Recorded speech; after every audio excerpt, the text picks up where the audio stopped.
Bienvenue à tous, bonjour. Frères et sœurs, où que vous soyez, que la paix et la grâce de notre Seigneur soient avec vous. Je suis votre frère Renaud Boris Mbouta et je vous souhaite la bienvenue dans ce nouveau numéro sur notre chaîne.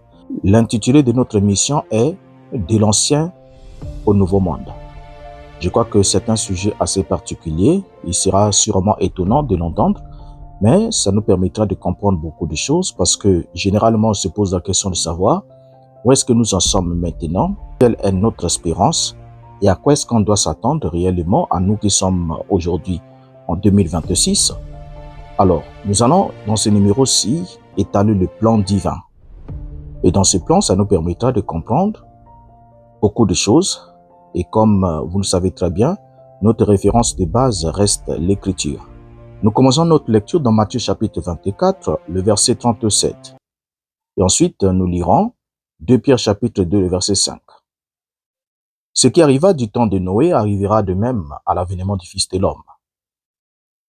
Et 2 Pierre chapitre 2, le verset 5 ajoute, s'il n'a pas épargné l'ancien monde, mais s'il a sauvé Noé, lui, huitième, ce prédicateur de la justice, lorsqu'il fit venir le déluge sur un monde d'impies. Par ces deux versets, nous allons introduire notre thématique que nous avons intitulée « De l'ancien au nouveau monde ». Et déjà, en prenant la référence avec Noé comme typologie, nous comprenons ici le Christ qui s'adresse aux disciples, qui leur parle de la transition entre deux mondes. Parlant d'un monde qui était arrivé à son terme, celui de Noé, un monde dans le péché, et ensuite d'un autre monde qui a succédé au précédent. Noé est passé d'un monde à l'autre. Et Christ est en train d'instruire les disciples ici pour leur faire comprendre qu'eux aussi, dans la même génération, auront à passer la même expérience de Noé, passant d'un monde à un autre. Chaque fois que l'on évoque le nom de Noé ou le temps de Noé, cela fait toujours allusion à la fin du monde. Et quand les chrétiens pensent à la fin du monde, ils imaginent souvent la fin de l'histoire de l'humanité, mais c'est une grave erreur. Et aujourd'hui, nous allons explorer les raisons de cette conception erronée et découvrir ainsi la véritable essence de l'eschatologie. L'eschatologie est souvent mal comprise, car nous ne saisissons pas pleinement le récit biblique concernant le monde de notre époque. Les conceptions modernes peuvent simplifier à l'extrême l'histoire biblique, rendant ainsi les Écritures monotones. Nous ne percevons pas comment la Bible décrit le temps en deux époques distinctes, l'ancienne alliance ou ancien monde et la nouvelle alliance ou nouveau monde. Et dans l'Ancien Testament, aussi appelé le monde ancien, Dieu utilisait des temples construits par les mains d'hommes et des prêtres humains, des fêtes, des prophètes et des sacrifices. C'est ainsi qu'il interagissait avec son peuple, le préparant à un avenir meilleur. Et cette ère commença en Éden, atteignit ainsi son apogée avec le temple de Salomon et s'acheva de façon spectaculaire avec la chute de Jérusalem en l'an 70 après Jésus-Christ. Cela marqua ainsi la fin du monde ancien avec ses temples, ses prêtres et ses sacrifices. Dieu les remplaça par quelque chose de infiniment supérieur en la personne de Jésus-Christ, notre Seigneur. Jésus a alors inauguré un monde nouveau, une ère nouvelle, où il règne et étend son influence par l'Église. En cette ère nouvelle, nous nous réunissons pour le culte dans nos églises locales et Dieu demeure en nous par le Saint-Esprit, au moyen de la foi que nous avons en Christ. Les limites ainsi de l'ancien système ont disparu. Désormais, au lieu de nous rendre à Jérusalem, nous participons au culte de l'Esprit et sommes couverts par le sacrifice définitif du Christ. Et dans le monde de la Nouvelle Alliance, chaque élément de l'ancienne Alliance a été remplacé par quelque chose de meilleur. Et là, c'est d'abord l'élément de base. Lorsqu'on arrive dans la Nouvelle Alliance, tous les éléments de l'ancienne Alliance ont été remplacés par quelque chose de meilleur. Parce que l'Alliance tout entière n'était pas meilleure. Si l'ancienne Alliance était meilleure, elle ne devait pas être remplacée par la nouvelle. Donc, si l'ancien monde était mieux, il ne serait pas remplacé par le nouveau. Ainsi, il n'y a pas de possibilité pour nous de répandre certains éléments de l'ancienne alliance et de les faire transiter dans la nouvelle. Alors que la nouvelle alliance, lorsque la Bible parle du remplacement, il s'agit d'un remplacement intégral, pas juste une rectification de certains éléments, mais le remplacement est intégral. Donc, par sa résurrection, Jésus a inauguré un monde nouveau, remplaçant ainsi l'ancien et renouvelant toutes choses en lui-même. C'est pourquoi l'ancien temple et le système sacrificiel devraient disparaître. Ils n'étaient que des substituts au Christ, des ombres, le véritable temple et le sacrifice parfait. Au premier siècle, l'ancien monde juif et le nouveau monde de Christ et son Église coexistaient. Et pendant 40 ans, de l'an 30 à l'an 70 après Jésus-Christ, ces deux mondes s'affrontèrent à l'image de la transition qui a eu lieu entre le roi Saoul et le roi David. Et comme nous le savons très bien, le roi Saoul était oint. Ensuite, quand il a désobéi et que Dieu s'est détourné de lui, alors Dieu a oint David. David était le nouveau roi oint, mais il n'était pas sur le trône. Son règne ne pouvait pas être effectif aussi longtemps que Saoul vivait. Alors, il y a eu un temps de transition où il y avait deux rois oints. L'un, le vieux roi, qui a perdu la faveur divine, et ensuite, le nouveau roi qui avait la faveur, mais sans le trône. Et nous savons ce qui s'est passé. Et pendant cette phase de transition, David, qui était le nouveau roi, oint, a servi Saoul. Et il est resté le serviteur de Saoul jusqu'à la mort de Saoul.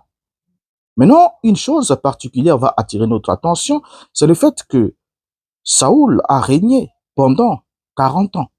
La Bible nous dit, Actes chapitre 13 de verset 21, ils demandèrent alors un roi, et Dieu leur donna pendant 40 ans Saül, fils de Kis, de la tribu de Benjamin.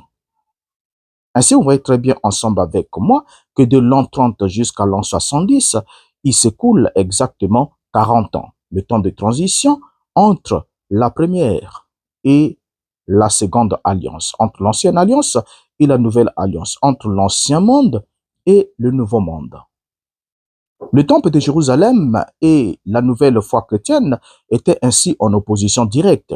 C'est pourquoi les Juifs persécutèrent les chrétiens et pourquoi Dieu permit la destruction de l'ancien monde. Il ne voulait aucune confusion quant au chemin qui menait à lui, qui devait rester Jésus-Christ seul.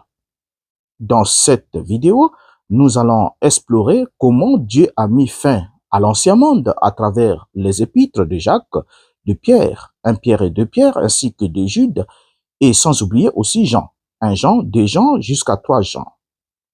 Nous explorerons ensemble avec vous ce monde nouveau à travers toute la Bible, des promesses de la Genèse aux annonces des évangiles, en passant par les célébrations des actes des apôtres et les développements théologiques de Paul et des Hébreux. Enfin, nous verrons comment Jacques, Jude, les deux épîtres de Pierre ainsi que les trois épîtres de Jean décrivent l'avènement de ce monde nouveau et le triomphe final de l'agneau. Commençons donc par examiner la fin de l'ancien monde, puis nous verrons comment le nouveau monde de Jésus-Christ est destiné à remplir la terre. Alors, notre toute première séquence, c'est que nous allons parler des raisons de cette fin. Pourquoi est-ce qu'il devrait y avoir la fin de l'ancien monde pour entrer dans le nouveau monde? Les raisons de cette fin sont évoquées dans la Bible. La toute première raison pour laquelle il devrait y avoir une fin de l'ancien monde, c'est parce que les prophètes l'avaient prédit. Quand on pense à l'effondrement de l'ancien monde, il faut remonter au 6e siècle avant Jésus-Christ, lorsque Daniel prédit que les Juifs tueraient leur Messie, marquant ainsi le début de la fin pour eux en tant que peuple de l'Alliance. Daniel chapitre 9, verset 26 nous dit, après les 70 semaines, un oint sera retranché et il n'aura pas de successeur. Le peuple d'un chef qui viendra détruira la ville et le sanctuaire, et sa fin arrivera comme par une inondation. Il est arrêté que les dévastations dureront jusqu'au terme de la guerre. Ainsi, le rejet ultime survient lorsque, proclamant n'avoir de roi que César, dans Jean chapitre 19, verset 15, tournant ainsi le dos au Christ, ils ont démontré ainsi leur impiété. Jean chapitre 19, verset 15 dit clairement, mais ils s'écrièrent, hôte, hôte, crucifie-le. Pilate leur dit, crucifierai-je votre roi? Les principaux sacrificateurs répondirent, nous n'avons de roi que César. Donc en un mot, les prophètes attendaient avec impatience le moment où le Messie abolirait l'ancien monde du judaïsme et conduirait ainsi son peuple dans un nouveau monde créé. Et cette attente était certainement présente dans le Nouveau Testament. Et la deuxième raison pour laquelle l'ancien monde devait être détruit, c'est que les Juifs avaient rejeté et tué le Messie. Par exemple, dès les premières pages du Nouveau Testament, Jean-Baptiste les avait avertis en leur disant que la hache était déjà plantée à la racine de l'arbre. Matthieu chapitre 3, verset 10 nous dit, déjà la cognée est mise à la racine de l'arbre. Tout arbre qui ne produit pas de bons fruits sera coupé et jeté au feu. La cognée était déjà mise. Il leur annonçait ainsi que Dieu était prêt à exercer sur eux le jugement prédéterminé et qu'il ferait bien de se repentir et de quitter le navire du vieux monde qui coulait, car le monde nouveau avec Jésus à sa tête allait venir. Et dans Matthieu chapitre 3, le verset 12, il ajoute, il a son van à la main, il nettoyera son air, il amassera son blé dans le grenier, mais il brûlera la paille dans un feu qui ne s'éteint point.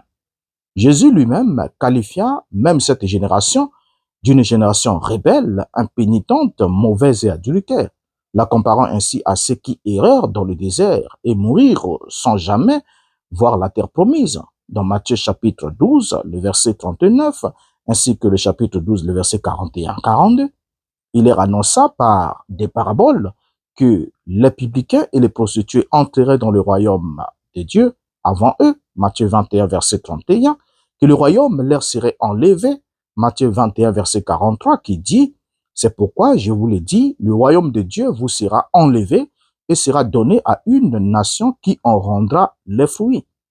Et que leur refus d'accepter l'invitation de Dieu aux noces de son fils entraînerait ainsi la destruction de la ville, selon Matthieu 22, le verset 7, qui dit, le roi fut irrité, il envoya ses troupes, fit périr ses meurtriers et brûla leur ville. Jésus a également prédit la désolation de Jérusalem et de son temple, ainsi que la colère de Dieu qui devrait s'abattre sur eux. Matthieu chapitre 23, le verset 36 nous dit, je vous le dis en vérité, tout cela retombera sur cette génération. Le verset 38 ajoute, voici votre maison vous sera laissée déserte. Il a prédit qu'il ne resterait pas pierre sur pierre, qu'il ne soit renversé. Matthieu 24, le verset 2, au sujet du temple, qui nous dit, mais il leur dit, voyez-vous tout cela? Je vous le dis en vérité, il ne restera pas ici pierre sur pierre qui ne soit renversé. Et que les armées romaines réduiraient la ville en amas de ruines fumantes, selon Luc chapitre 21, le verset 20, qui nous dit, lorsque vous verrez Jérusalem investie par des armées, sachez alors que sa désolation est proche. Cet événement terrible se produirait en l'espace d'une génération, selon qu'a annoncé le Christ. Donc cela ne devait pas se produire dans 2000 ans ou je ne sais pas combien d'années, mais devait se produire dans la même génération. Matthieu 24, le verset 34 dit, je vous le dis en vérité, cette génération ne passera point, que tout cela n'arrive. Accomplissant ainsi les prophéties, des dizaines de milliers de personnes auraient péri et la ville serait réduite en ruine, selon même ce que nous rapportent les historiens tels que Flavius Joseph dans la guerre des Juifs. Ainsi, les prophètes Jean-Baptiste et Jésus lui-même ont averti les Juifs de cet événement. Ils les ont exhortés à se tourner vers Dieu et à se tourner vers Jésus qui inaugurait une nouvelle ère d'alliance. Mais ils étaient trop attachés à leur figure et à leur préfiguration pour venir à lui. Alors, la troisième raison pour laquelle ce monde, ce vieux monde, cet ancien monde devait être détruit, c'est que les épîtres générales l'avaient confirmé. Cette calamité nationale à venir trouve également un écho dans les épîtres générales, en particulier dans l'épître de Jacques et dans la première épître de Pierre. Par exemple, Jacques critique l'aristocratie juive pour sa richesse ostentatoire et son rôle dans la mort du Fils de Dieu. Il les avertit dans Jacques chapitre 5, le verset 1 à 6, en disant « À présent, riches, pleurez et gémissez sur le malheur qui vous attend.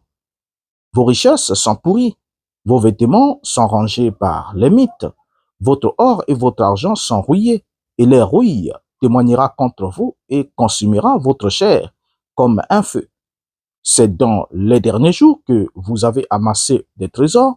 Voici le salaire des ouvriers qui ont moissonné vos champs et que vous avez retenu crie contre vous. Et le cri de ceux qui ont fait la moisson est parvenu aux oreilles du Seigneur du Shabbat. Vous avez vécu dans le luxe sur la terre et mené une vie de plaisir débauché. Vous avez engraissé vos cœurs pour le jour du massacre. Vous avez condamné et mis à mort le juste et il ne vous a pas résisté. Vous voyez dans ces passages ici, Jacques qui s'adresse aux riches de son temps. Ce n'étaient pas les riches il y a de cela 2000 ans ou qui viendront 2000 ans plus tard, mais le riche de son temps. Il dit bien à présent. Donc, il ne parle pas des gens qui viendront 20 siècles plus tard. Il parle des gens qui vivaient en son jour. Donc, il écrivait aux gens qui vivaient dans son jour. N'oublions jamais que les épîtres ont toujours été adressés aux contemporains des auteurs de ces épîtres. Vous voyez? Et quand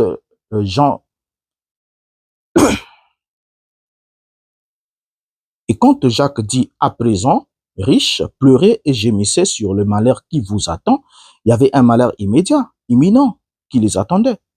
Voyez? Et l'apôtre ajoute, il dit, c'est dans les derniers jours que vous avez amassé des trésors. Donc, ils étaient dans les derniers jours de l'ancienne alliance, les derniers jours de l'ancien monde, que vous avez, pas vous aurez. Donc là, il s'agit des riches de cette époque-là. Parce que quelqu'un dira ça pour dire non, Dieu a dit, vous les riches, vous n'allez pas, voilà, et tout le reste, on peut l'interpréter. Mais lorsqu'on regarde ce que dit l'apôtre ici, on se rend bien compte que l'apôtre s'adressait aux riches du temps présent. Le temps présent, c'était le temps du premier siècle. Ce n'était pas aujourd'hui. Et il les avertit, il dit, vous avez engraissé vos cœurs pour le jour du massacre. Donc, ils ont engraissé leurs cœurs pour le jour du massacre. Alors, si ce massacre devait arriver des 1000 ans plus tard, alors ces gens sont déjà dans la tombe. Ainsi, il se serait inutile que Jacques les avertisse de l'imminence du massacre qui les guettait, parce qu'ils auraient condamné et mis à mort le juste. Voyez? Or, Jacques souligne ici que ce sont les derniers jours de l'ère juive, que la fin de la connaissance exclusive de Dieu, selon les traditions juives, est imminente et que cela devait se produire du vivant des destinataires de cet épître. Cela n'a rien à voir avec la fin de l'histoire de l'humanité, comme certains le prétendent. Il s'agit ici plutôt d'un avertissement, c'est-à-dire celui de fuir le péché et de se convertir au Christ avant que le malheur ne les frappe. Ce jugement n'était pas un événement lointain, mais imminent dès le premier siècle, entraînant ainsi la destruction d'Israël, l'asservissement de son peuple et la fin de son système religieux. Jacques annonce ainsi à la fin de l'ancien ordre de l'Alliance. Vous voyez? Et Pierre fait la même chose en parlant dans 1 Pierre chapitre 2, le verset 7 à 8, où l'apôtre Pierre aborde des sujets comme celui-ci en disant « Ce précieux trésor est donc pour vous qui croyez, mais pour ceux qui ne croient pas, la pierre qu'ont rejetée les bâtisseurs est devenue la pierre principale, est devenue la pierre angulaire et une pierre d'achoppement et un rocher de scandale, car ils trébuchent parce qu'ils désobéissent à la parole. Et c'est à cette condamnation qu'ils ont été réservés. » Donc là, l'apôtre Pierre parle bien, il évoque aussi la même chose que le Christ avait évoqué aux conducteurs religieux de son jour dans Matthieu chapitre 21. Avant de leur souligner que le royaume leur serait arraché, le Christ avait évoqué le rejet de la pierre angulaire. Pierre nous dit ici que les Juifs du premier siècle étaient voués à la perdition, car ils avaient rejeté le Christ. la pierre angulaire. Leur monde d'alliance tout entier s'effondrait sous leurs yeux et s'ils voulaient survivre, ils devraient ainsi renoncer au temple, au sacerdoce et au système sacrificiel et se tourner vers le Seigneur Jésus-Christ. Et en résumé, l'ancien monde touchait à sa fin. Cette fin accomplissait les prophéties, les enseignements de Jean-Baptiste, de Jésus, ainsi que les épîtres générales. Nous comprenons maintenant mieux pourquoi. Alors, son effondrement n'était pas seulement dû à la mise en place d'un monde meilleur par Jésus, et c'est tant mieux, mais aussi à l'attachement si profond et si abject des Juifs à leur ancien système qu'ils étaient prêts à tuer pour le préserver. Alors, la quatrième raison pour laquelle cet ancien monde devait connaître une fin, c'est que les Juifs étaient arrivés à persécuter l'Église de Jésus. Ils étaient arrivés à persécuter l'Église. Jésus n'a pas mâché ses mots pour avertir ses disciples de la persécution qu'ils subiraient de la part des Juifs. Il leur a dit qu'ils seraient flagellés dans les synagogues, livrés aux chefs païens et même mis à mort pour leur foi. Matthieu chapitre 10, le verset 17 à 18 nous dit « Mettez-vous en garde contre les hommes, car ils vous livreront aux tribunaux et ils vous battront de verges dans leurs synagogues. Vous serez menés à cause de moi devant des gouverneurs et devant des rois pour servir de témoignage à eux et aux païens. » Alors Jésus a affirmé que ces persécutions seraient motivées par la haine qu'on a de lui, la haine que le peuple a portée contre son nom. Luc chapitre 21, le verset 12. Et il a délibérément envoyé ses disciples au cœur même de cette persécution afin de révéler les péchés des Juifs et de les livrer à leur perte. Matthieu chapitre 23, le verset 34 en parle. C'est pourquoi voici, je vous envoie des prophètes, des sages et des scribes. Vous tuerez et crucifierez les uns, vous battrez de verges les autres dans vos synagogues et vous les persécuterez de ville en ville. Or, après la résurrection et l'ascension de Jésus, ces hostilités s'intensifièrent. Le livre des Actes des Apôtres relate les persécutions incessantes des Juifs contre l'Église primitive.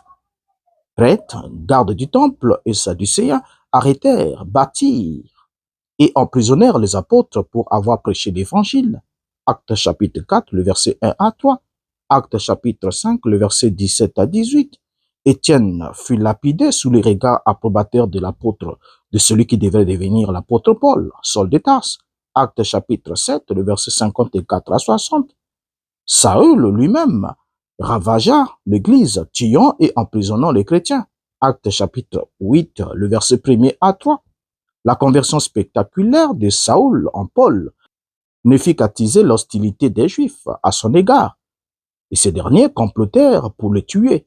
Et Paul dut s'échapper en étant descendu dans un panier par une ouverture dans les murs. Actes chapitre 9, le verset 23 à 25. Et Hérode fit exécuter des chrétiens pour plaire aux Juifs, notamment Jacques, le frère de Jean, et faillit même tuer Pierre. Actes chapitre 12, le verset 1er à 3. La jalousie des Juifs se manifesta sans cesse contre Paul et Barnabé, entraînant ainsi des violentes persécutions et des tentatives d'assassinat à leur encontre. Actes chapitre 13, le verset 45 à 50. Actes chapitre 14, le verset 1 à 6. Et le verset 19 à 20. Et à Thessalonique, les Juifs formèrent une foule contre l'apôtre Paul. Et lorsqu'ils apprirent son succès à Bérée, ils soulevèrent ainsi également des foules. Actes chapitre 17, le verset 5 à 8, ainsi que le verset 13. Et à Corinthe, ils accusèrent Paul devant le proconsul Galian. Acte 18, le verset 12 à 13. Et à Jérusalem, les Juifs incitèrent la foule contre Paul, ce qui entraîna son arrestation.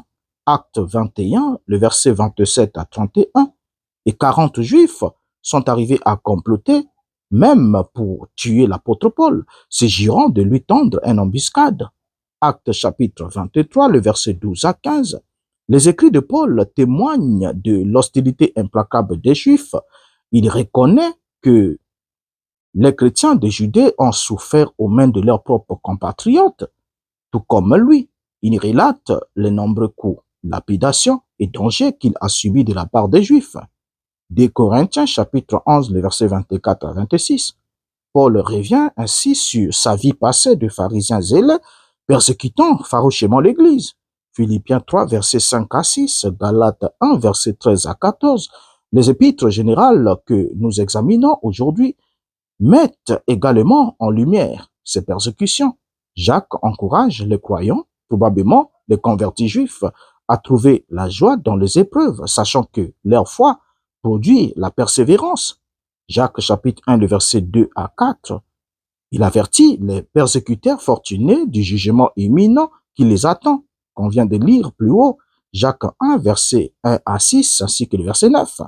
Pierre, de son côté, exhorte les chrétiens à affronter la persécution avec courage, sachant que Dieu affine leur foi. 1 Pierre, chapitre 1, le verset 6 à 7, ainsi que le chapitre 4, le verset 12 à 14. Jude, de son côté, reconnaît que de faux enseignants s'infiltrent dans l'Église, pervertissent l'Évangile et persécutent les croyants de l'intérieur. Jude 3, 5. Et il assure l'Église que ces individus étaient voués à la destruction depuis longtemps, comme l'était Sodome et Gomorrhe en leur jour. Jude 6, 7. Et Jean rappelle de son côté aux chrétiens de ne pas s'étonner si le monde le hait, car cela annonce un jugement imminent. 1 Jean chapitre 3, le verset 13. Alors Dieu a décidé de détruire ce vieux monde et il l'a détruit car il apportait quelque chose de meilleur. Il l'a détruit car il avait inspiré les prophètes, Jean et Jésus, à prophétiser sur la chute de ce vieux monde. Il a détruit car les Juifs s'y accrochaient tout en tuant le Christ. Il a détruit car il persécutait sans pitié son Église.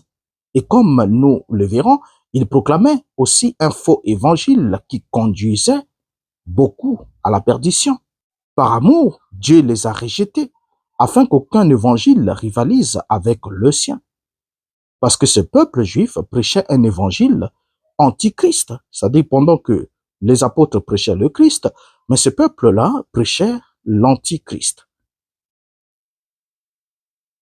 Alors, la cinquième raison pour laquelle Dieu avait détruit ce vieux monde, le monde juif de l'ancienne alliance, c'est parce que les Juifs ont proclamé un faux évangile.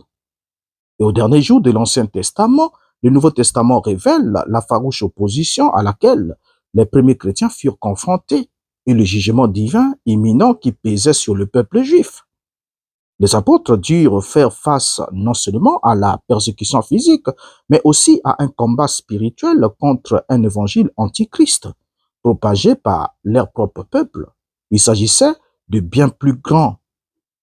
Il s'agissait de bien plus qu'un simple affrontement culturel ou religieux. C'était l'aboutissement d'une lutte cosmique annoncée par les prophètes et scellée par le sang de Christ. Jean, l'apôtre bien-aimé, met ainsi en garde des antichrists au sein même de la communauté. Ces imposteurs qui appartenaient autrefois à la communauté renient le fondement même de la foi chrétienne en rejetant le Père et le Fils. Leur faux enseignement menace ainsi de priver les croyants de la promesse de la vie éternelle. Selon 1 Jean chapitre 2, le verset 18 à 19, ainsi que le verset 22 à 23, nous pouvons lire quand même ces versets. La Bible dit, 1 Jean chapitre 2, le verset 18 à 19, « Petits enfants, c'est la dernière heure. Et comme vous avez appris qu'un antichrist vient, il y a maintenant plusieurs antichrists. Par là, nous connaissons que c'est la dernière heure. Ils sont sortis du milieu de nous, mais ils n'étaient pas des nôtres. Car s'ils eussent été des nôtres, ils seraient demeurés avec nous. Mais cela est arrivé afin qu'il fût manifeste que tous ne sont pas des nôtres. » Et ici, quand Jean écrit, Jean ne dit pas que la dernière heure viendra 2000 ans plus tard. Il dit, petits enfants, c'est la dernière heure. Il utilise le présent de l'indicatif. Et comme vous avez appris qu'un antichrist vient, c'était d'abord une annonce prophétique. Un antichrist vient. Et mais il ajoute, maintenant, il y a maintenant plusieurs antichrists. Il y a maintenant, pas qu'il y aura, mais plusieurs antichrists. Et par là, nous connaissons que c'est la dernière heure. Donc, si Jean est arrivé à comprendre que ils étaient en train de vivre à la dernière heure, c'est parce que l'Antichrist était déjà manifesté. Et Paul et Jean précisent, ils sont sortis du milieu de nous. Ça veut dire qu'ils étaient d'abord l'un d'entre nous. Ils étaient d'abord entre nous, au milieu de nous, avant de sortir. Un peu comme Judas Iscariote, qui devint antichrist, tournant le talon contre Christ après avoir mangé le morceau de pain, plongé dans le vinaigre. Il sortit. Vous voyez, quand il sortit du milieu de Christ, il tourna le talon pour accomplir l'écriture qui dit, celui qui a mangé le pain avec moi, lève son talon contre moi. Qui parle dans la prophétie, c'est Christ. Contre Christ. Donc, antichrist. Vous voyez? Alors, dans 1 Jean chapitre 2, le verset 22 à 23, l'apôtre ajoute, qui est menteur, sinon celui qui nie que Jésus est le Christ. Celui-là est l'antéchrist qui nie le Père et le Fils. Quiconque nie le Fils n'a pas non plus le Père, et quiconque confesse le Fils a aussi le Père. En parlant de la négation du Fils, qui est également la négation du Père, Jean ici est en train d'évoquer le combat qu'il y avait au premier siècle contre le gnosticisme. Déjà au premier siècle de notre ère, lorsque Jean écrit ses lettres, l'Église primitive faisait face à des fausses doctrines, notamment le docétisme, une branche du gnosticisme. Ce courant affirmait que la matière était mauvaise et que le Christ ne pouvait pas s'être réellement fait homme. Il niait donc que Jésus fût le Fils de Dieu venu en chair, c'est-à-dire incarné. Et c'est là que Jean va ajouter dans 1 Jean chapitre 4, le verset 2, au verset 3, il dit, reconnaissez à ceci l'Esprit de Dieu. Tout esprit qui confesse Jésus-Christ venu en chair est de Dieu. Dans d'autres versions, il est dit, tout esprit qui confesse que Jésus est le Christ venu en chair est de Dieu. Et le verset 3 dit, et tout esprit qui ne confesse pas Jésus n'est pas de Dieu. Et c'est celui de l'Antichrist dont vous avez appris la venue et qui, maintenant, est déjà dans le monde. Jean ne dit pas qu'il viendra plus tard. Vous avez appris la venue, mais maintenant, il est déjà. Donc, il est déjà dans le monde. Voilà pourquoi on se poserait la question de savoir pourquoi est-ce qu'aujourd'hui, on attendra un certain antéchrist qui viendra dans nos jours ou dans les jours futurs, alors que dans le premier siècle, lorsque l'apôtre parle, pour l'apôtre Jean, l'antichrist était déjà là, l'esprit de l'antichrist était déjà là, pendant que les apôtres prêchaient Christ, et ces gens prêchaient l'antichrist. Donc, ils contredisaient l'évangile de Christ. Et 2 Jean chapitre 1, verset 7 va dire, car plusieurs séducteurs sont entrés dans le monde, pas entreront, sont entrés dans le monde. Alors que dans Matthieu 24, Jésus avait annoncé qu'il s'élèveront plusieurs séducteurs. C'était encore une prophétie, mais ici, quand Jean écrit, ce n'est plus une prophétie, mais c'est une réalité. Car plusieurs séducteurs sont entrés dans le monde qui ne confessent point que Jésus-Christ est venu en chair. Celui qui est tel, c'est le séducteur et l'antéchrist.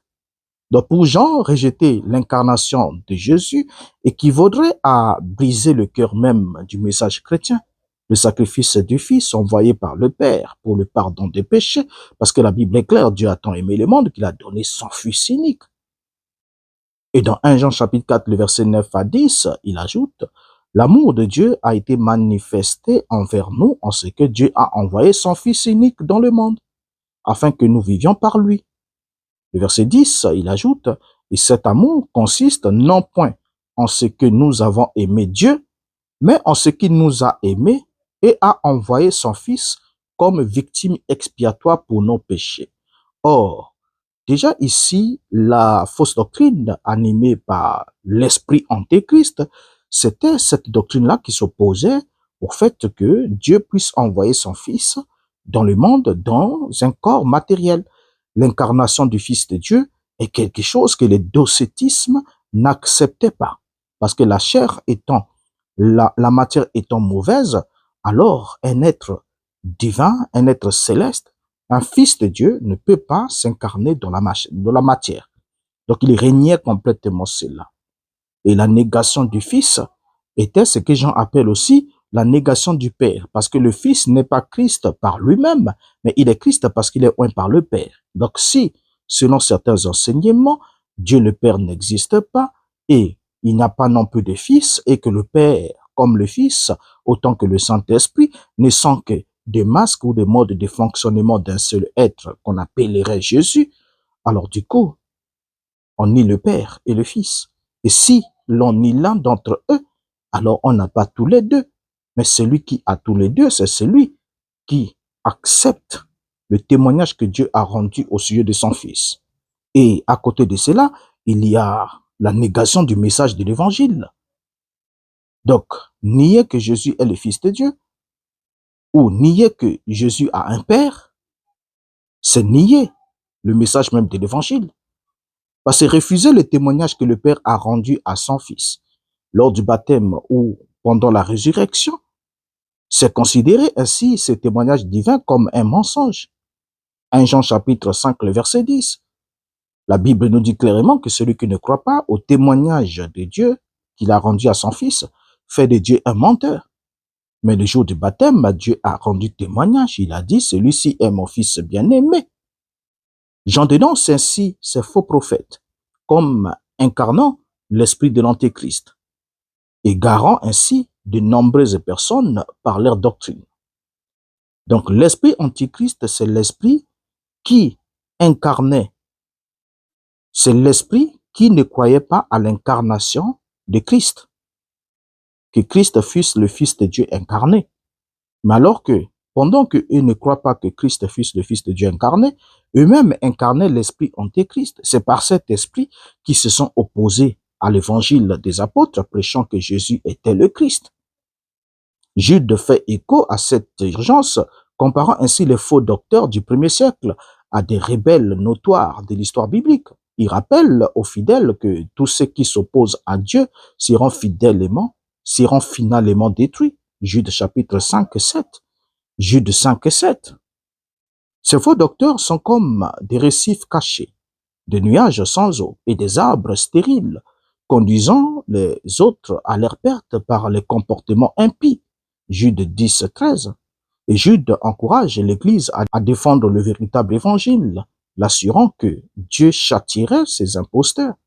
Jude 17, 19. La deuxième épître de Pierre intensifie quant à lui cet avertissement, décrivant les faux prophètes comme insidieux et corrompus. Ils répandent des hérésies destructrices, allant jusqu'à régner le Seigneur qui les a rachetés, scellant ainsi leur propre perte. 2 Pierre chapitre 2, le verset 1 à 3. Et Pierre les dépeint comme effrontés et arrogants, séduisant les âmes fragiles par leurs promesses trompeuses et leurs mœurs immorales. 2 Pierre chapitre 2, le verset 10 à 22. Il prophétise qu'au dernier jour, les moqueurs suivront leurs désirs, niant ainsi le jugement imminent et inconscient de leur fin cataclysmique qui les attend. 2 Pierre chapitre 3, le verset 3 à 7. Dieu a détruit l'ancienne religion juive. Il a détruit l'ancien monde juif, où les hommes et les femmes connaissaient Dieu à travers les tabernacles et les temples, car il leur réservait quelque chose de bien meilleur. C'est le message des prophètes, de Jean-Baptiste, de Jésus, qui les ont avertis de fuir la colère à venir. Mais ils n'ont pas écouté. Ils ont tué le Christ, s'attirant ainsi leur propre destruction. Ils ont tué, dénoncé et persécuté son Église, s'attirant ainsi la destruction, et ils ont proclamé un faux évangile qui niait la filiation divine et la résurrection de Christ, que Paul qualifie de vain et de vanité, et pour toutes ces raisons, leurs anciens mondes s'effondrent. Alors, avant de poursuivre sur la question de la date de cet effondrement, je dois maintenant aborder ensemble avec vous, pour un instant, le mot monde et âge, afin de bien étayer mes propos. L'une des plus grandes erreurs de l'eschatologie moderne est l'obsession du futurisme. Nombreux sont ceux qui voient dans chaque verset une source de panique et de pessimisme, supposant que la fin du monde signifierait, selon eux, la fin de l'histoire humaine. Or, ce n'est pas ce qu'enseigne la Bible. Dans le Nouveau Testament grec, le terme aion, qui signifie âge, désigne souvent la fin de l'ère juive et non la fin du monde. Et par exemple, dans Matthieu chapitre 24, le verset 3, les disciples interrogent Jésus sur le signe de sa venue et de la fin des temps. Jésus leur parle de la fin de l'ère juive et de la destruction du temple et non de la fin de l'histoire de l'humanité. Et de même, dans 1 Corinthiens chapitre 10, le verset 11, Paul affirme que la fin des temps est arrivée pour les premiers chrétiens, marquant ainsi la transition de l'ère juive à l'ère de la nouvelle alliance. 1 Corinthiens chapitre 10, le verset 11, ces choses leur sont arrivées pour servir d'exemple et elles ont été écrites pour notre instruction, à nous qui sommes parvenus à la fin des siècles. Nous sommes, pas nous serons, mais nous sommes. Et Hébreux chapitre 9, le verset 26, parle aussi de la venue de Christ à la fin des temps pour ôter le péché par son sacrifice, signifiant la fin du système sacrificiel juif. Hébreux 9, 26, autrement, il aurait fallu qu'il eût souffert plusieurs fois depuis la création du monde, tandis que maintenant, à la fin des siècles, il a paru une seule fois pour abolir le péché par son sacrifice. Donc le maintenant, la fin du siècle, sont concomitants. Donc quand Christ apparaît, c'était la fin des siècles. Et dans Éphésiens chapitre 1, le verset 21, fait référence au temps présent et au temps à venir, soulignant la différence entre l'ère juive actuelle, pendant la rédaction, et l'ère chrétienne future. Éphésiens 1, verset 21, au-dessus de toute domination, de toute autorité, de toute puissance, de toute dignité et de tout nom qui se peut nommer non seulement dans le siècle présent, mais encore dans le siècle à venir. Ces versets montrent que le terme aion signifie souvent la fin de l'ère juive et non la fin de l'histoire de l'humanité.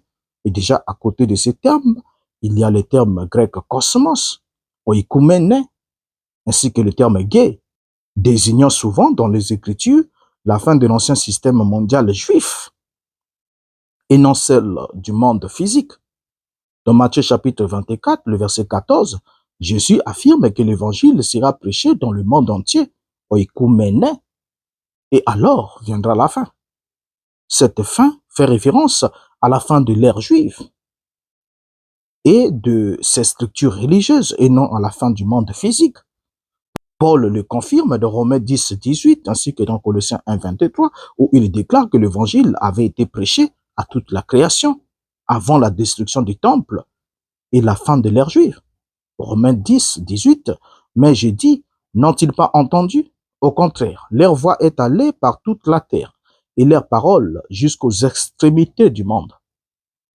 Et Colossiens 1, 23, si du moins vous demeurez fondés et inébranlables dans la foi, sans vous détourner de l'espérance de l'évangile que vous avez entendu, qui a été prêché à toute créature sous le ciel et dont moi, Paul, j'ai été fait ministre. Donc là déjà, Paul signifie que l'évangile a été prêché à toute créature sous le ciel. Toute créature sous le ciel avait écouté l'évangile. Et Hébreux chapitre 1, le verset 6, parle ainsi de la première venue de Jésus comme de l'introduction des premiers-nés dans le monde. Parlons de oikoumène, soulignant l'entrée transformatrice de Christ dans l'ordre juif existant. Et Apocalypse chapitre 3, le verset 10, va quant à lui faire mention d'une épreuve qui s'abattra sur tout le monde, oikoumène, faisant référence à un changement significatif dans le paysage spirituel et religieux, et non une fin du monde littéral. Et dans ces passages, comme dans Jean chapitre 3, le verset 16, et dans 1 Jean 2, verset 2, cosmos désigne l'humanité sous l'ancienne alliance, et non pas la planète physique tout entière. Parce que quand la Bible dit Dieu a tant aimé le monde qu'il a donné son Fils unique, lorsqu'on creuse ce passage-là, le monde évoqué ici dans Jean chapitre 16 n'est pas le cosmos en tant que planète physique, mais c'est l'humanité sous la première alliance. Notamment, l'humanité existant sous la première alliance, c'était bien des Juifs. Donc ces termes, souvent traduits par monde dans le Nouveau Testament, font fréquemment référence à la fin de l'ancien ordre mondial juif. En les remplaçant par leur contexte historique et biblique, on découvre un récit cohérent qui s'accorde avec les événements du premier siècle, notamment la fin de l'ère juive et l'établissement de la nouvelle alliance. Cette perspective éclaire le passage est difficile et nous aide ainsi à comprendre comment certains évoquent la fin de l'ancien monde, tandis que d'autres parlent de l'avènement du nouveau. Lorsque nous aurons compris à quel monde chaque passage fait référence, notre compréhension eschatologique, notre joie et notre optimisme s'en trouveront rapidement enrichis. Maintenant que cela est dit, il nous faut comprendre le moment de la fin du monde. Quand l'ancien monde du judaïsme a-t-il pris fin? Quel passage évoque ce moment? C'est ce que nous allons explorer dans cette troisième partie, notamment le moment de la fin du monde. Alors, comme je l'ai mentionné précédemment, si nous interprétons chaque passage eschatologique du Nouveau Testament comme se référant à la fin de l'histoire de l'humanité, nous finissons par déformer les Écritures et créer ainsi une confusion par torsion. La Bible ne parle pas de la fin des temps ou de la fin du monde en termes lointains et futuristes. Elle décrit plutôt la fin du monde juif de l'Ancienne Alliance comme un événement qui se produira rapidement, bientôt, et du vivant des lecteurs qui vivaient au premier siècle, qui étaient concernés par cette prophétie. Et dans son épître, Jacques avertit les riches oppresseurs des malheurs qui les attendent et exhorte ainsi les croyants à la patience en disant que le retour du Seigneur était proche. Le juge se tenant à la porte, Jacques 5, verset 1er, jusqu'au verset 9. Voyez? Et alors, quand il descend plus bas, regardez, quand il les exhorte, il leur dit ce qui suit. Verset 8 à 9, il leur dit, vous aussi soyez patients, affermissez vos cœurs, car l'avènement du Seigneur est proche. Ne vous plaignez pas les uns des autres, frères, afin que vous ne soyez pas jugés. Voici le juge est à la porte. Lorsque Jacques dit le juge est à la porte, il fait référence au regard qu'ils ont sur les signes évoqués par le Christ. N'oublions pas que Jacques qui écrit ici est l'un des apôtres, l'un des 12 disciples de Christ. Et dans Matthieu chapitre 24, le verset 33, le Christ leur avait dit, de même quand vous verrez toutes ces choses, sachez que le Fils de l'homme est proche, à la porte. Et lorsque Jacques dit ici que le juge est à la porte, il n'a pas dit qu'il sera, mais il est. Cela sous-entend que Jacques avait déjà vu des évidences et tous les signes indiqués par le Christ être manifestés pour pouvoir dire qu'il est à la porte. Et cette image souligne ainsi l'urgence du jugement imminent sur le monde de l'Ancienne Alliance. Pierre aussi va faire écho à cette urgence, déclarant que la fin de toute chose est proche, faisant référence à la fin de l'ère de l'Ancienne Alliance et non à l'histoire de l'humanité. 1 Pierre chapitre 4, le verset 7, la fin de toute chose est proche. Soyez donc sages et sobres pour vaquer à la prière. Il souligne que le jugement commence par la maison de Dieu, annonçant ainsi la punition divine imminente qui s'abattra sur Jérusalem. 1 Pierre chapitre 4, le verset 17, car c'est le moment où le jugement va commencer par la maison de Dieu. Or, si c'est par nous qu'il commence, quelle sera la fin de ceux qui n'obéissent pas à l'évangile de Dieu? Pierre ici fait usage du présent de l'indicatif. C'est le moment, pas ce sera, c'est le moment où le jugement va commencer par la maison de Dieu. C'est le moment. Donc c'était le moment. Vous voyez? Et il souligne bien, et si c'est par nous qu'il commence, nous qu'il commence. Nous, ça veut dire Pierre, ainsi que ses contemporains. Alors Pierre s'adresse également aux moqueurs des derniers jours, qui remettent en question la promesse de son retour. Il assure les fidèles que le jugement est inévitable, rappelant la destruction causée par le déluge et prophétisant le même sort pour les impies par le feu. 2 Pierre chapitre 3, le verset 1 à 7. Et de même que le déluge s'était abattu sur ceux qui avaient été avertis par Noé, le jugement de feu contre Jérusalem devrait aussi s'abattre sur ceux qui auront été avertis par Jésus. Pierre met ainsi en garde contre les faux prophètes qui introduisent des hérésies destructrices, attirant ainsi sur eux une destruction rapide. 2 Pierre chapitre 2, le verset 1 à 3. Il parle du jour du Seigneur qui viendra comme un voleur annonçant la fin tragique de l'ancienne alliance et l'instauration de la nouvelle. 2 Pierre chapitre 3, le verset 8 à 10. Ce jugement s'abattra sur eux et non sur nous 2000 ans plus tard. Les épîtres de Jean soulignent cette urgence, identifiant la présence de nombreux antichrists comme le signe de la dernière heure de l'ancienne alliance. 1 Jean chapitre 2, le verset 18. Et si Jean faisait référence à l'histoire humaine, il se trompait. En revanche, s'il attendait la fin de l'ère juive, cela est parfaitement logique. Jude prophétise le jugement de Jérusalem, invoquant l'avertissement antique d'Enoch contre les impies. Jude 1, 14-15. Ces écrits témoignent collectivement de l'effondrement imminent du monde ancien, d'un jugement divin qui était bientôt proche, imminent et à la portée de la main. Le monde de l'ancienne alliance, avec son temple, ses sacrifices et ses chefs religieux corrompus, était voué à la destruction imminente.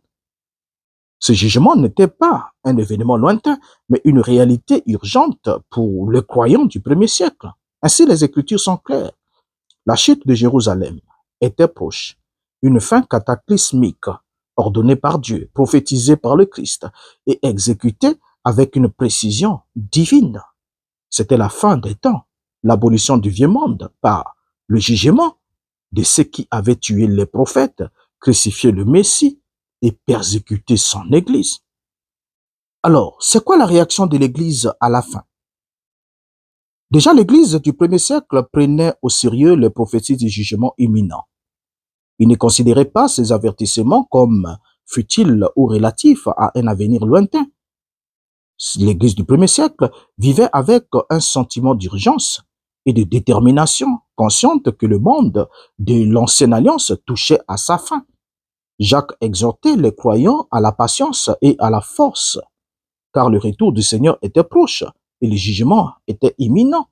Jacques 5, versets 7 à 10. Et cette urgence les incitait à vivre dans l'intégrité et la confiance en Dieu, en se détournant des ambitions terrestres éphémères. Jacques 4, versets 13 à 15. Pierre leur rappela que les prophètes et les anges avaient ardemment désiré voir leur époque. 1 Pierre chapitre 1, les versets 10 à 12.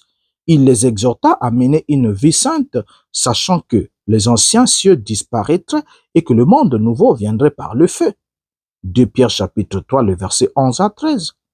Cet appel à la sainteté était concret. Il encourageait le croyant à être assidu, à vivre en paix et à être attentif aux enseignements de Paul et aux Écritures. 2 Pierre chapitre 3, le verset 14 à 18. Jude, de son côté, encourageait l'Église à fortifier sa foi, à prier dans le Saint-Esprit et à demeurer dans l'amour de Dieu en attendant la miséricorde de Jésus. Jude 1, verset 20 à 21. Il les rassurait en leur affirmant que Dieu les préservait de toute chute et les présenterait irréprochables et joyeux. Jude, chapitre 1, 24 à 25. Jean exhortait les croyants à demeurer fidèles et à vivre dans l'amour qui chasse la peur. Il soulignait la victoire du Christ sur le mal et le jugement à venir sur Jérusalem. 1 Jean chapitre 3, le verset 8, 1 Jean chapitre 4, le verset 17. Il les encourageait à s'attacher fermement à la vérité et à soutenir les enseignements fidèles, ainsi qu'à incarner la justice. 2 Jean chapitre 1, le verset 4 à 11, 3 Jean chapitre 1, le verset 3 à 11.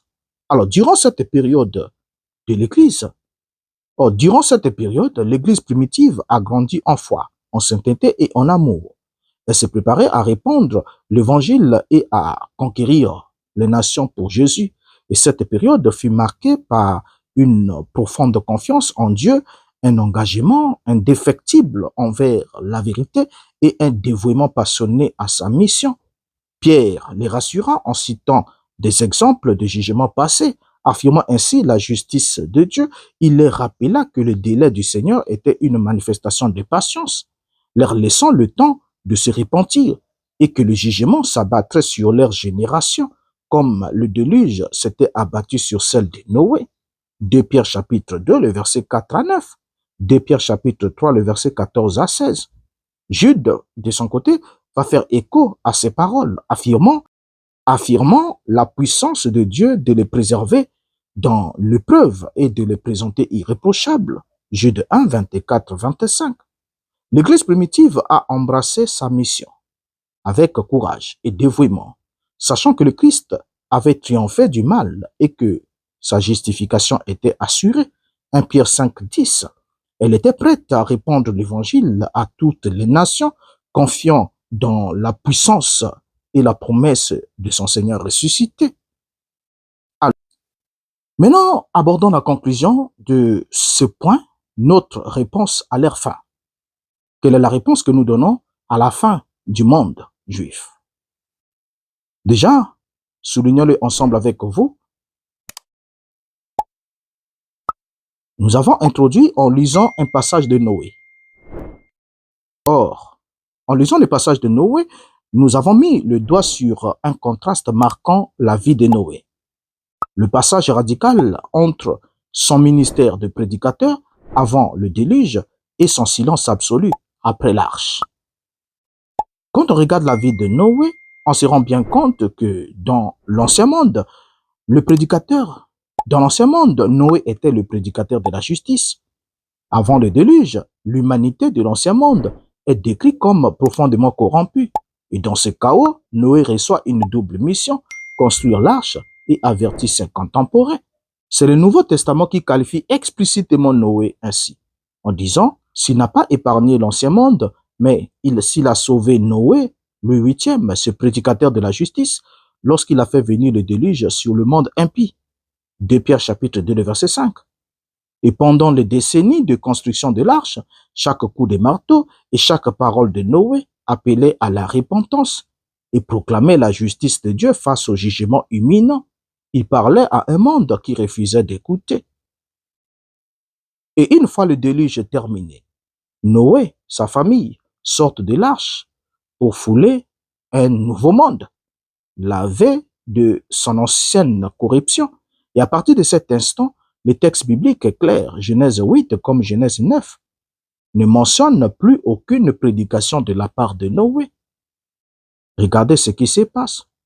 Dans le premier monde, Noé a construit, Noé a prêché. Mais dans le nouveau monde, Noé sort de ce qu'il avait construit et Noé ne prêche plus. Regardez bien, Noé ne prêche plus. Or, en passant de l'ancien au nouveau monde, le rôle de Noé change. Il y a un changement de statut. Il n'est plus un prophète marginal qui avertit d'un désastre. Il devient le nouveau père de l'humanité, un second Adam. Dieu ne lui demande plus de prêcher le jugement, mais de fructifier, de multiplier, de remplir la terre. Genèse 9, verset 1. Et dans ce nouveau monde, c'est Dieu qui prend la parole pour établir l'alliance de l'arc-en-ciel. Noé n'est plus le porte-parole d'une menace, mais il est le bénéficiaire passif d'une promesse de préservation divine. Et au lieu de prêcher, la Genèse nous montre un Noé qui se tourne vers l'agriculture, la cultivation du sol. Noé chapitre 9, le verset 20, la Bible nous dit, Noé commença à cultiver la terre et planta de la vigne. Et c'est dans ce nouveau monde que survient aussi l'épisode de son ivresse et de sa nudité dans la tente. Une scène de vulnérabilité humaine, bien loin du statut de prédicateur héroïque de l'ancien monde.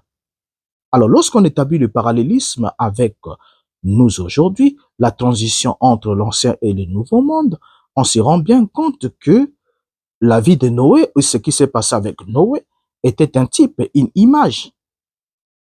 L'ancien monde représente l'ère de la loi ou de l'humanité pécheresse, l'ère où les prophètes devaient prêcher le jugement et la justice. Mais le nouveau monde préfigure le royaume ou la nouvelle création instaurée après le jugement, où la prédication du repentir s'arrête pour laisser place à la vie de communion et de repos sous la promesse de Dieu. Alors, quand on regarde, on va se rendre compte d'une chose que le prédicateur aujourd'hui peut lire. Nous lisons des textes bibliques, mais généralement, grand est le nombre d'entre nous qui ne savent pas faire la distinction entre le message de l'ancien monde ou le message du temps de transition et le message que doit recevoir le croyant aujourd'hui. Parce que quand Christ dit ce qui arriva du jour de Noé, arriverait apparemment à l'avènement du Fils de l'homme, il parlait de la transition, que Noé transitera de l'ancien au nouveau monde. Mais dans l'ancien monde, il avait un autre statut, mais dans le nouveau, il en a aussi un autre. Et l'arche qui était construite était le type de Christ, construit en ombre, en image, par les sacrifices, par les dîmes, les offrandes, de diverses et beaucoup de choses qui ont été instituées sous l'ancienne alliance. Mais une fois que l'on passe complètement et définitivement dans la nouvelle alliance, Noé sort de l'arche. Noé sort des constructions préfigurant Christ. Il rentre dans une réalité et il vit maintenant la communion avec Dieu dans une alliance nouvelle. Le Christ, en parlant de ce qui arriva du temps de Noé, arriverait pareillement à l'avènement du Fils de l'homme. Il ne parlait pas juste de la destruction du monde. Voilà pourquoi il a pris des images. Destruction par le feu, destruction par l'eau. Les deux images qui doivent s'accomplir de façon simultanée pour emmener les gens à comprendre que cette destruction ne sera pas une destruction par de l'eau littérale ou encore par le feu littéral. Mais il parlait de la transition. On sort, l'autre sort de Sodome. Noé entre dans l'arche. Mais quand Noé entre dans l'arche, c'est pour son salut. Mais une fois qu'il transite dans la nouvelle alliance, dans le nouveau monde, Noé ne demeure plus dans l'arche. Et ça, il y a des choses très profondes là-dedans. Parce que seul celui qui a traversé de l'ancien monde au nouveau monde peut alors savoir exactement sur quel sol mettre le pied. Quand Noé entre dans l'arche, Noé ne foule plus le sol de l'ancien monde, il ne foule que le sol du nouveau monde. Et le sol du nouveau monde, c'est un sol qu'on cultive. Parce qu'on doit rentrer dans une relation de communion.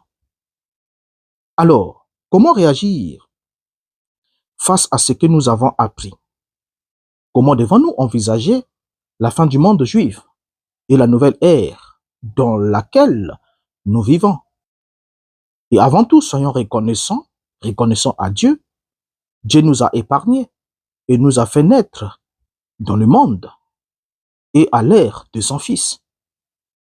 Ce n'est plus dans l'ère où Dieu a parlé de plusieurs manières au Père des Juifs par les prophètes. Mais nous sommes nés dans l'ère où Dieu a parlé par le Fils. Donc nous vivons en un temps de grâce et de miséricorde sous la nouvelle alliance où Jésus en est le maître. Donc nous devons être vigilants. À l'instar de Béréa, nous devons examiner chaque passage eschatologique de l'Écriture dans son contexte. Nous ne voulons pas tomber dans l'erreur d'un futurisme généralisé, comme c'est le cas pour certains. Au contraire, nous devons discerner quel passage évoque la fin du monde ancien et lesquels parlent du royaume du Christ, son avènement, sa domination, sa fécondité, sa multiplication et sa gloire. Alors, réjouissez-vous de savoir que nous vivons dans le monde nouveau, inauguré par le Christ. Louez Dieu pour son plan divin, son juste jugement et son infinie grâce. Engagez votre rôle dans ce royaume avec courage et conviction. L'ancien monde a disparu, voici le nouveau est arrivé. Frères et sœurs, hommes et femmes de Dieu, levez-vous et que vos vies témoignent de la vie et de la puissance de l'Évangile. Vivez ainsi dans l'espérance de la victoire, sachant que Christ a triomphé du mal et que son royaume continuera à s'étendre jusqu'à couvrir toute la terre, que cette vérité fortifie votre foi, alimente votre mission et vous rapproche de Dieu, qui vous a appelé à sa merveilleuse lumière. En cette ère nouvelle, nous ne sommes pas seulement des survivants de l'ancien monde, mais des conquérants, co-héritiers du Christ, bâtisseurs du monde nouveau et ambassadeurs de son royaume. Tenez bon, soyez courageux et laissez rayonner la gloire de la nouvelle alliance à travers vous, Le monde a besoin de voir la puissance et la beauté du royaume de Dieu, à commencer par nous. Merci d'avoir suivi jusqu'ici et surtout pour votre patience. Nous reviendrons au prochain numéro pour y donner suite, parce qu'il est important que nous sachions comment Noé est sorti de l'arche et que nous comprenions que la transition entre l'ancien et le nouveau monde n'est pas une amélioration. C'est-à-dire que le nouveau monde n'est pas une amélioration de l'ancien, mais c'est un remplacement. Donc si nous vivons encore avec les ordonnances, les instructions de l'ancien monde, cela sous-entend que nous ne sommes pas les rescapés de l'ancien monde. Parce que tous ceux qui restent accrochés à l'ancien monde périssent avec ce monde. C'est-à-dire qu'ils ne sont pas rentrés dans l'arche. Ils périssent. Le rapport entre l'ancien et la nouvelle alliance était un rapport de remplacement. La Bible dit, si la première alliance, le premier sacerdoce avait été sans défaut, Dieu ne l'aurait pas remplacé par le second. C'était un remplacement. Ça veut dire que tout élément de la première alliance doit trouver un remplacement dans la réalité. Et si nous demeurons encore avec les éléments de la première alliance, cela sous-entend que nous ne sommes pas rescapés. Quand Noé est sorti de l'arche, son statut a changé.